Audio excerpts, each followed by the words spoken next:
Saíram os números da violência de 2014. Impressionante como aumentam os índices ano a ano. Passamos de 60 mil homicídios e latrocínios em 2014. Chegamos a 12 milhões de boletins de ocorrência de assaltos e roubos em nosso país. A maioria dos crimes cometidos ou por menores ou contra menores. A droga disseminando pelo país e nós não estamos conseguindo ver uma luz no final do túnel. Cada dia mais nós ficamos preocupados com a situação desse país no quesito violência. O menor precisa ser penalizado pelas coisas que faz. O menor precisa ser tirado também como vítima da mão do traficante, do assaltante, que utiliza essa mão de obra porque sabe da inimputabilidade.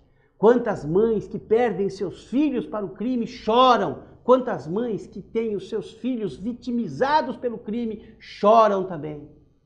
Alguma coisa tem que ser feita. Nós precisamos de mudanças urgentes. O nosso Congresso Nacional precisa parar de brincar de fazer leis e começar a pensar na sociedade como um todo.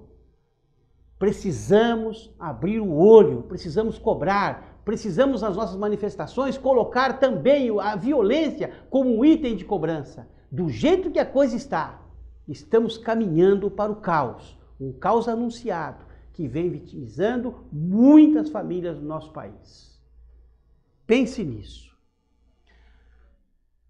Programa do Jeito do Jonas, para você entrar em contato conosco, jonasgrebe@ig.com.br ou no Facebook, Facebook/Do Jeito do Jonas. Para me ajudar a fazer esse programa hoje, eu tenho a honra de receber uma ilustre personalidade aqui de nossa cidade. Ele que é oficial da Polícia Militar, hoje na reserva. Ele que foi vereador na cidade do Guarujá, eleito no ano de 2008, reeleito em 2012 e hoje é presidente da Câmara Municipal do Guarujá, eleito para o biênio 2015-2016. Estou falando de alguém, nada mais, nada menos do que Ronald Luiz Nicolassi Fincati, a quem eu agradeço muito por tê-lo aqui hoje conosco. Eu que agradeço pelo convite e já começar com esse tema importante, que é o menor, né? Estatuto da Criança e do Adolescente, e estou no mesmo pensamento que você. Um abraço a todos que estão assistindo. Tem jeito de se consertar isso? Porque já se tomou um rumo, né? Não dá para você prender um terço do país. Vamos ter que achar uma solução sociológica nisso. Tem jeito? Bom, em 1999, eu era o comandante da cidade. Da Polícia Militar na cidade de Guarujá. Da Companhia de Guarujá. E eu comandava a companhia, que é a primeira companhia que comanda o Guarujá. Naquela época era todo o Guarujá, não era que nem hoje é dividido, uma companhia e outra companhia. E eu já falava isso naquela época, daqui 10 anos vão ter saudade dos dias de hoje. E daqui 10 anos vão ter saudade dos dias de hoje. Porque qual a ação verdadeira que o governo está fazendo contra a diminuição da violência? Nenhuma. Qual ação? Nenhuma. Qual o programa que você vê de combate ao uso de entorpecente? Nenhum. Qual o programa que você vê de combate ao tráfico de droga verdadeiro? Nenhum. Então você não vai ter, a violência vai estar aí. Qual o programa verdadeiro para não ter criança gerando criança? Nós temos mãe com 13 anos de idade, 14 anos de idade sendo mãe na nossa cidade. Você vai querer o quê? Presidente, o senhor acha que há algum interesse escuso em se manter esse estado de benevolência, praticamente essa tragédia que estão fazendo? Bom, o que eu vejo, Jonas, de verdade, é que quem está no poder não quer que mude. Porque quem está no poder, quem está realmente... Então, mas entra a minha pergunta, por quê? Quem está no poder realmente lá em cima no poder, esse voto é barato. Eu continuo no poder. Você sabe que os partidos políticos... Mas qual a vantagem, doutor, de ter um voto barato num país destruído? Um país destruído como? Se essas pessoas estão milionárias. Você estava falando agora para mim, o cara tem 70 milhões na conta na Suíça. 70 milhões de... Não, estou falando do Renato Duque. Não, você está dando um exemplo. Mas estou falando do Renato, eu estou falando... E quantos Renato Duque não tem? Eu tenho o nome SIC, RG, OAB, então eu digo o nome aqui. Eu estou falando do Renato Duque, que foi colocado, um homem de confiança da Presidente da República, foi colocado na Petrobras. Em pouquíssimo tempo ele tem 70 milhões depositados na Suíça, 70 milhões de euros depositados na Suíça. e 131 obras de arte caríssimas que estão catalogadas em museus estavam na casa dele. Quer dizer, brincadeira, então, né? como é que todo esse dinheiro é dinheiro público? Dinheiro público, claro. Você está falando de um pequeno. De um pequeno. De um 70 milhões é um porteiro. Tá certo? Então você fala o quê? Para eles, 70 milhões é pouco. Esse dinheiro tinha que estar aplicado onde? Na saúde, na educação. Na saúde, na educação, na segurança. Então você tem um dinheiro indo embora, fica aí. Agora quem está no poder, quem tem esse nível de poder e essa irresponsabilidade social, anda de helicóptero, anda com carro blindado, os seus filhos vão... E se dizem representante dos pobres. pobres. E não anda no povo, no dia a dia. Aí o legislador, que é o vereador aqui, que é o coitado que está na rua o tempo todo, é o vereador que é o ladrão, é o vereador que é o bandido, é o vererador que protege, que está aí. Tem essa cultura de você sempre atacar o mais próximo, no caso do vereador? Você tanto aqui, eu falei hoje, nós fizemos uma lei recentemente, o vereador Hades fez uma lei na outra legislatura, é o seguinte, quem mora em rua de feira deve ter 50% de isenção em imposto. No IPTU, pelo menos. No IPTU, no seu imposto, no IPTU. Sim. O Hades fez a lei, aprovamos a lei. A lei matéria orçamentária, despesa, receita, teoricamente inconstitucional. Beleza. Fizemos a lei, aprovamos, o governo fez o quê? Vetou a lei. A lei voltou o veto para a Câmara. Derrubamos o veto. O governo entrou com uma ação direta de inconstitucionalidade. Ganhamos a ADIM. Quer dizer, os vereadores sempre são cobrados, tudo que o vereador faz é inconstitucional. E aí, recentemente, nós estávamos sendo cobrados que a Câmara do Guarujá foi uma das que mais fez leis inconstitucionais. E foi uma das mais que fez leis. E às vezes fala, é inconstitucional, mas uma matéria que teoricamente era inconstitucional, de suma importância, arrebentou, mostrando agora o Supremo Tribunal, dizendo que é constitucional.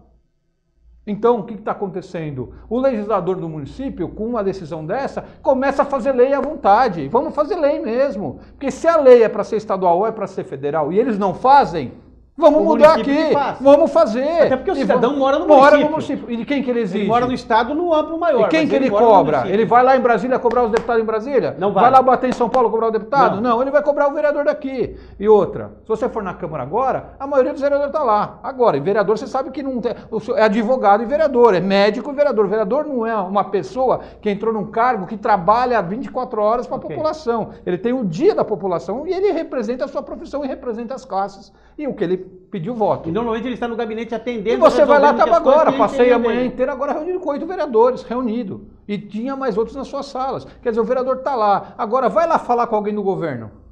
Você não chega nem perto. Você não chega perto. Vai falar com algum deputado estadual. Você tem, então quem é que está no dia a dia, tomando porrada todos os dias? É o vereador. Eu ando na rua, sou cobrado. Eu sou cobrado do homem de rua que está jogado na esquina, que não é um. Você vai na nossa cidade, milhões de homens de rua. Onde eu moro tem 5 ou 6 na praça. Milhões. Você vai lá, cada um está num banco dormindo, é só ir lá e olhar. Aí você vai cobrar de quem? Cobra do governo. O que acontece? Nada, mas a culpa é do vereador. Você estava falando do ECA, os meninos que estão na esquina aí.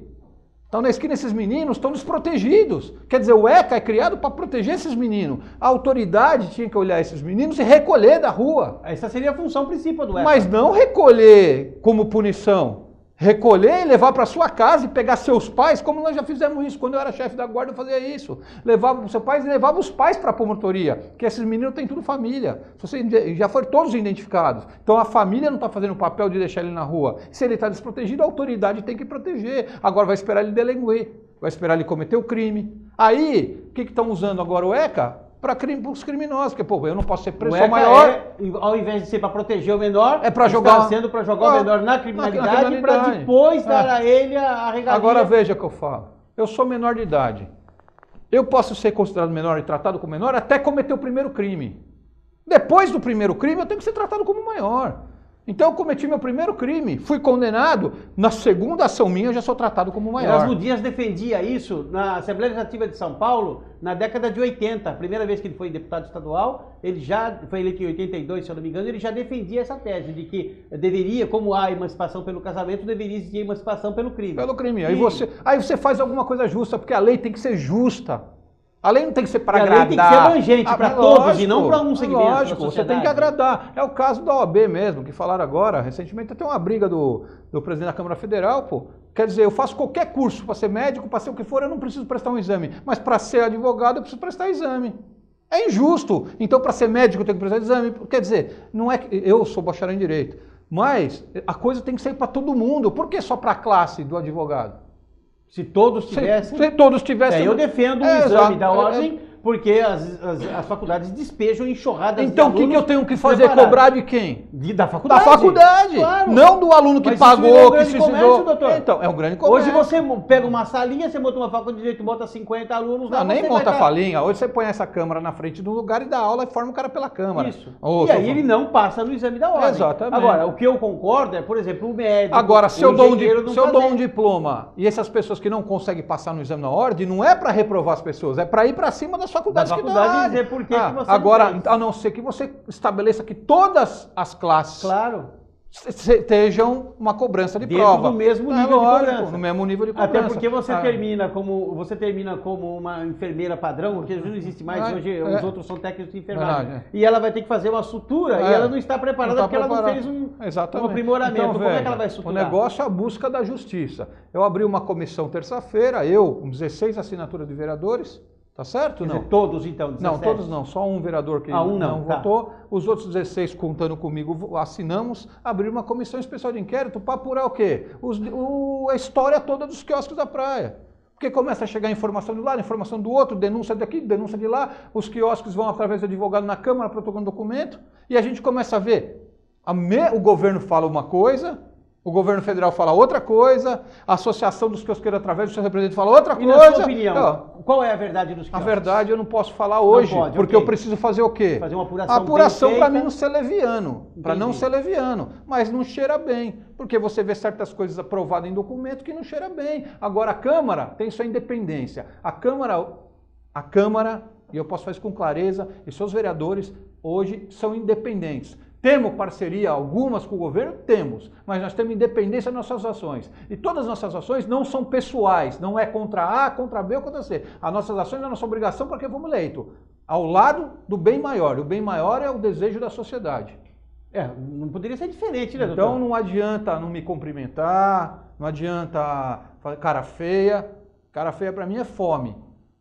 Eu sou representante do povo e coordeno uma Câmara de Representantes do povo. Mas, presidente, e nós vamos trabalhar pelo povo. Presidente, mas não pode ser diferente. O vereador, ele é eleito, é um poder independente, você tem o executivo, o legislativo, o judiciário como interindependentes e cada um tem que cumprir o seu papel.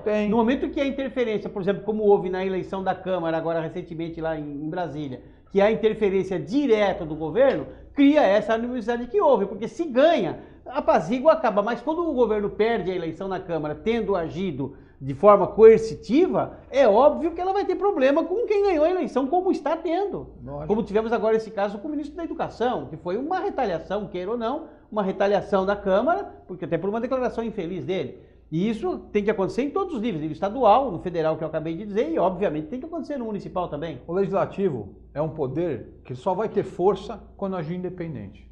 Enquanto se agir refém, mas ele não foi força. Feito para ser independente? Foi feito, mas as articulações políticas acabam amarrando. Você vê vários casos desse. Bom, vamos falar, se quiser falar de um caso, vamos falar. Autor da Copa do Mundo. Você derrubar a 866, que é a lei das licitações, para quem não conhece, derrubar para a Copa do Mundo acontecer. O que é independência, é isso? É interesse ou não é interesse na época? Agora está provado. Todas as empreiteiras que fizeram a Copa do Mundo estão envolvidas onde agora?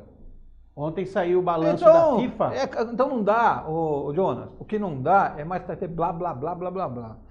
Você fazer política precisa ter recurso, ou não precisa? Precisa. Então tem que achar uma forma menos incorreta de fazer isso. Menos gravosa. Agora, veja, se não votar nisso, se a Assembleia não mudar, se a Assembleia, quando eu digo, se a federal, claro, que é o que manda na lei maior, se federal não tomar essas atitudes agora, nesse momento, vai tomar conta. Mais. Eu lembro do pacote da segurança. Lembra do pacote da segurança? Lembro. Quando teve o Dia das Mães macabro, que morreu gente de tudo que é lugar, soltaram um pacote de segurança. Não sei se você lembra. Cadê o pacote? E quando teve manifestação... O que aconteceu com o pacote? No outro dia, um pacote, vamos fazer isso, fazer aquilo, cadê? E quando teve manifestação da juventude na rua em 2013, fizeram mais médicos, que piorou muito. Vamos a um breve intervalo comercial, vamos tomar um copo d'água e nós já voltamos com esse bate-papo gostoso aqui com o presidente da Câmara Municipal do Guarujá, Ronald Luiz Nicolassi Fincati. Um dia eu vou decorar. Até já.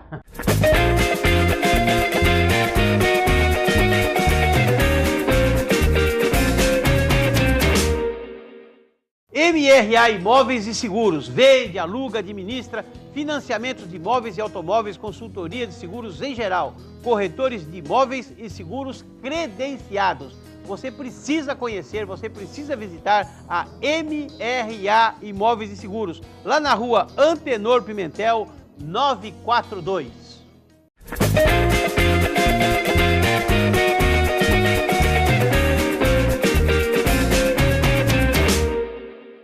De volta para o segundo bloco do programa Do Jeito do Jonas. Para você entrar em contato conosco, jonasgrebe@ig.com.br, no Facebook, Facebook/Do Jeito do Jonas. E temos também o nosso site, www.dojeitodojonas.com.br. Batendo um papo hoje, recebendo essa visita ilustre aqui do Nicolassi, que é presidente da Câmara Municipal do Guarujá. Presidente da Câmara Municipal do Guarujá. E a segurança, como é que anda? O senhor que é um militar, o senhor é capitão? Então, eu sou primeiro-tenente, né? Primeiro-tenente? É, ia ser promovido em dezembro, fui eleito em outubro, né? E o oficial, ou o militar, quando é eleito, ele passa automaticamente para a reserva, é ato de ofício. Não tem aquela coisa de uma promoção Não, tem uma promoção na passagem? Quando você passa para a reserva, mas naturalmente, não no meu caso, okay. Não com eleição, né? Okay. Bom, que é até uma injustiça isso, né? Porque nós, militares, somos a única categoria de cidadão que se virar candidato e ganhar a eleição, não volta mais para a profissão. Não volta mais? Não volta mais. O senhor perdendo uma eleição, o senhor não volta? Não volta mais. É a única, e não concorre à carreira, não concorre à promoção. Quer dizer, eu larguei uma carreira militar para ir para uma carreira que eu falo até que Deus me levou, porque eu nunca fiz política na minha vida e acabei indo naturalmente. Eu saí para um amigo meu, vou te contar essa história, é até legal, assim, rápido. Eu estava comandando ambiental na época, aqui na Ambiental, eu estava comandando o planejamento ambiental. Um amigo meu estava fazendo o caminho de Compostela, sim, aquela peregrinação, Espanha.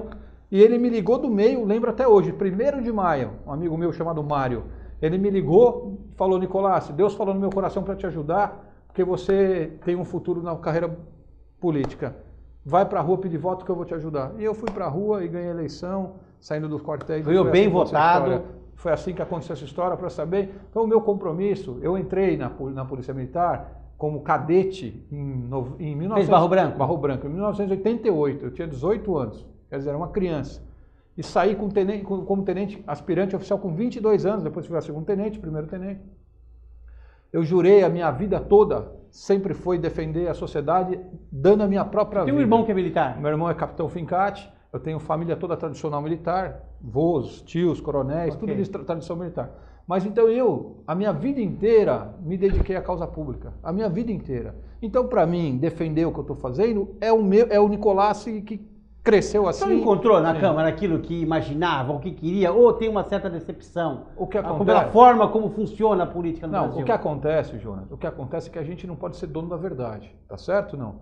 Você pensa do jeito, eu penso do outro, quem está aqui trabalhando com a gente está nos assistindo pensa de outro. O que é importante da democracia é respeitar o pensamento do outro. Certo? Sim. Mas a maioria na democracia decide junto, a maioria vence e põe suas ideias e isso acontece. E os vencidos têm que aceitar. O que eu mais me surpreendi é porque eu, como oficial, comandante, eu tinha muito mais ação do que como vereador. É mesmo? É lógico. Por exemplo, na guarda eu comandei 400, 300, 400 homens que eu comandava os vigias, tudo. Então, eu decidia a segurança, punha homem lá, tirava, transferia, criava situações. Estratégia. Como vereador, eu não consigo tirar um homem que está na rua e jogado, porque eu não consigo ação no governo para fazer isso.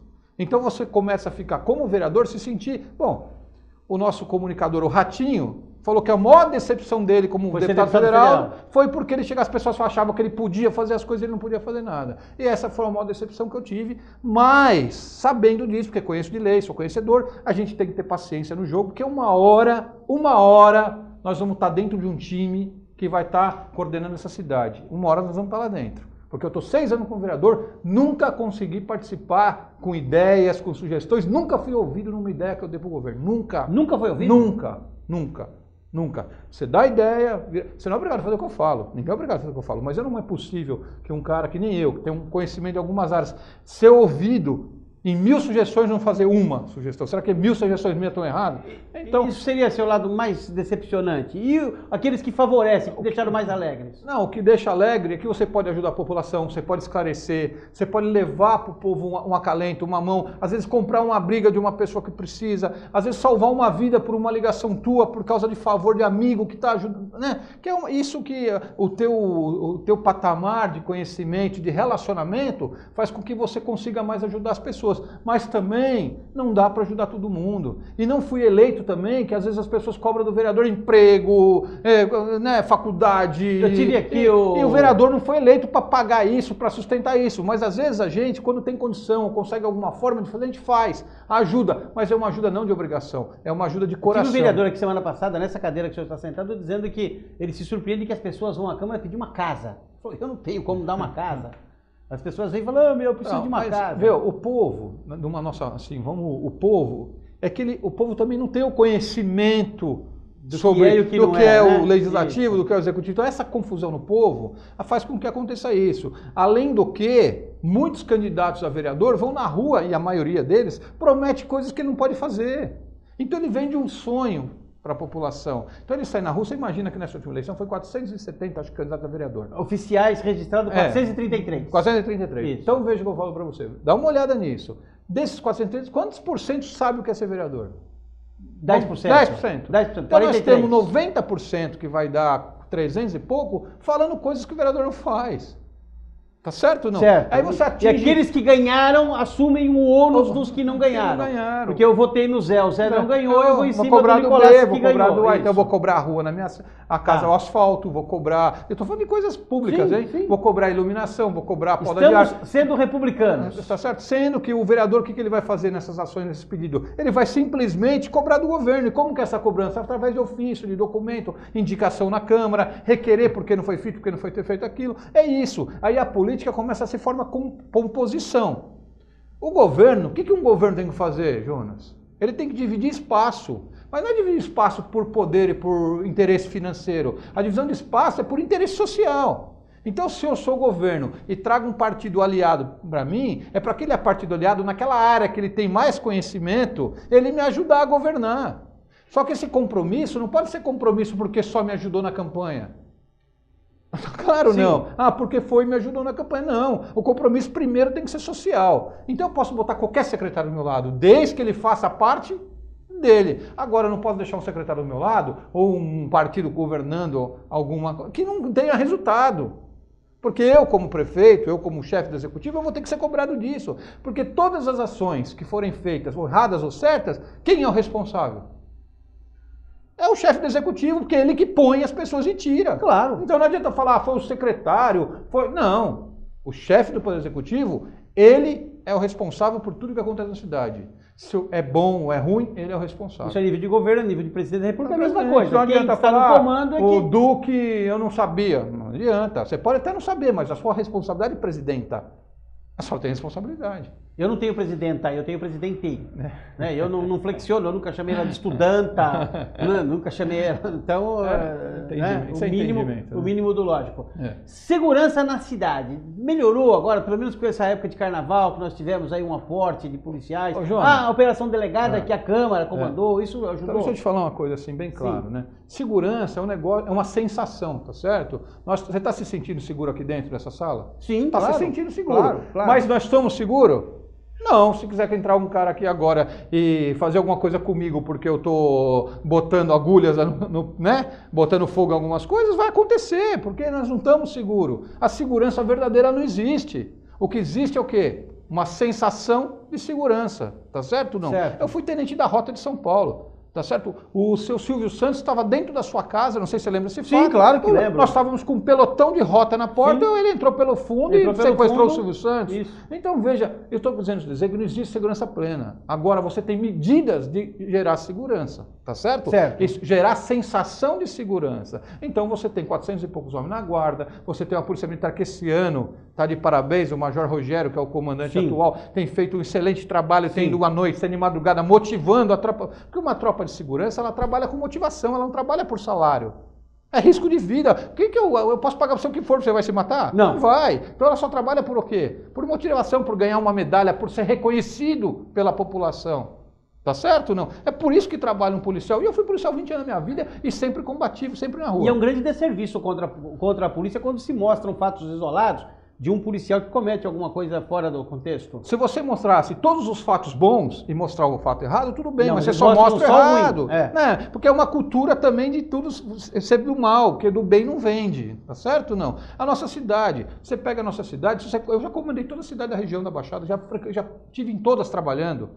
O Guarujá é uma das menos violentas em termos de assalto, em termos de roubo. Eu fui assaltado em Santos, Tá certo ou não? Sim. Então veja, eu tô aqui no Guarujá há 17 anos, nunca fui assaltado, nem eu e minhas filhas.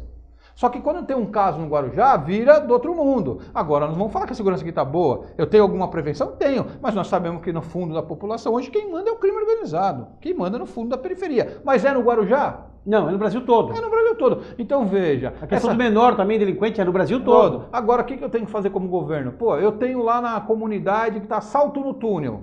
Beleza? Sim. O que eu tenho que fazer lá?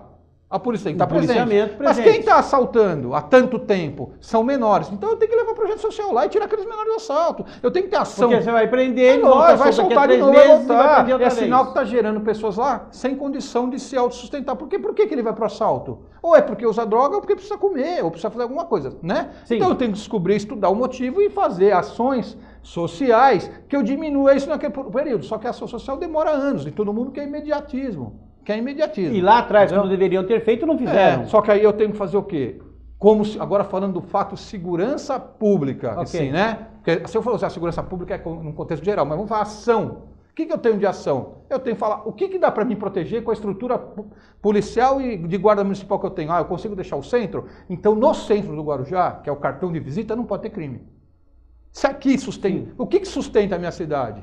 É o turismo, então eu vou cuidar do turismo. Então nessa área do turismo, eu tenho que estar com a segurança impecável. Ali não vai acontecer crime. E já fizemos isso no governo passado, quando o Marco Antônio era secretário de segurança, eu diretor de segurança juntos. Se você pegar a estatística do centro, agora já chegou a ter no mês um furto no mês, mais nada. Nós tivemos um latrocínio no Morrinhos a semana passada, me parece que estávamos há 5 meses sem o latrocínio na cidade toda. Exatamente. Agora eu estou dizendo para você, se você se sentir seguro, o turista se sentir... Aí nós estamos falando de segurança pontual. Ok, pontual. Se eu trouxer o turista seguro para a cidade, tá certo? Sim. Ele vai gastar dinheiro aqui. Gastando dinheiro aqui, ele vai ter fazer emprego, vai ter mercado, vai ter... Pô, você tem vai girar a roda. Condição. Agora eu como prefeito, eu como chefe do poder, o que eu tenho que fazer?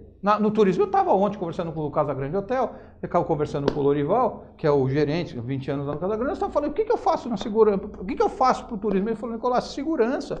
Nós temos praia linda, todo mundo quer vir em Guarujá, o cara não vem por causa da segurança. Então o que eu tenho que fazer como governo para manter a minha roda girando? Dar segurança. Não é possível você ser assaltado no túnel todas as vezes e nunca acontecer nada. Agora melhorou, essas ações foram feitas. Melhorou então, muito. veja bem, você vê que esse verão todo passou tranquilo. Tranquilo, cada esquina tinha 3 policiais. Quer dizer, são ações. Tirando o rumor de arração no dia de passagem. Eu como prefeitura, eu tenho que estar as ruas todas claras, tá? Não. Eu tenho que estar sem homem de rua, sem criança nas esquinas, porque tudo isso aí, um marginal sem influência. Esses homens de rua, eu já cheguei até a almoçar com homem de rua, quem trabalha comigo na guarda, várias vezes. Eu recolhi os homens de rua, ia almoçar com eles, ia no albergue, sentava, almoçava, escutava a história de vida de cada um. Tem uns que eram criminosos, saíram do crime, tem uns que brigaram com a família, foram pra rua. Não são... Outros tinham problema mental. Não são marginais. Só que o que eu tenho que fazer? No meio desses homens de rua... Infiltram-se os marginais. Os marginais se infiltram e cometem. E quando chega uma senhora, chega um senhor para parar seu carro e vem um guarda desse carro, pode de boa intenção, mas aquele senhor não se sente seguro. Aí você vende sensação de segurança. Quando você vai caminhar na calçada da praia e você vê todo mundo deitado em bancos,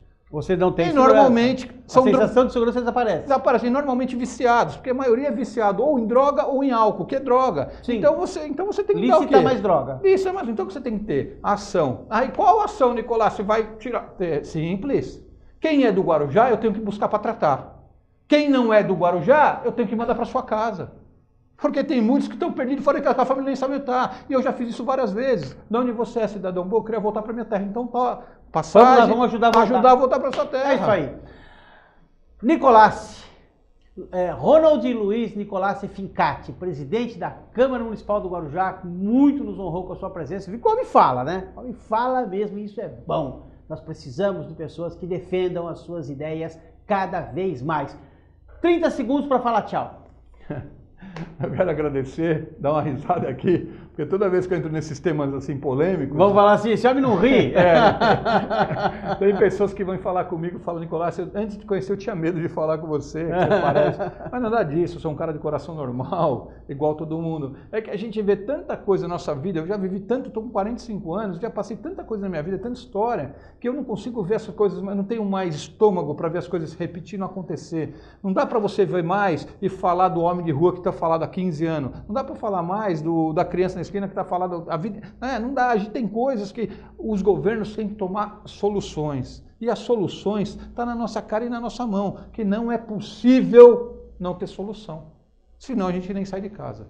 Tá certo? Eu quero dizer para vocês que tenham esperança, que a política, com essas ações que estão acontecendo no país, ela tem que mudar.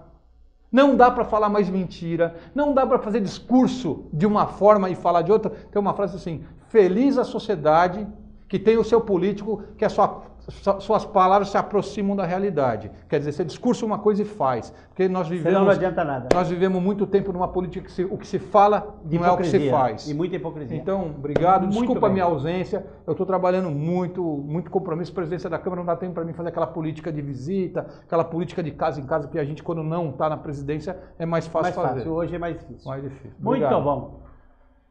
Viram? Esse é o presidente da Câmara Municipal do Guarujá, o homem que realmente fala, e eu quero fazer um depoimento pessoal aqui. Quando eu não conhecia, eu também tinha medo dele. Muito obrigado pela presença, que Deus te abençoe e te guarde, que faça resplandecer o seu rosto sobre ti e te dê a paz.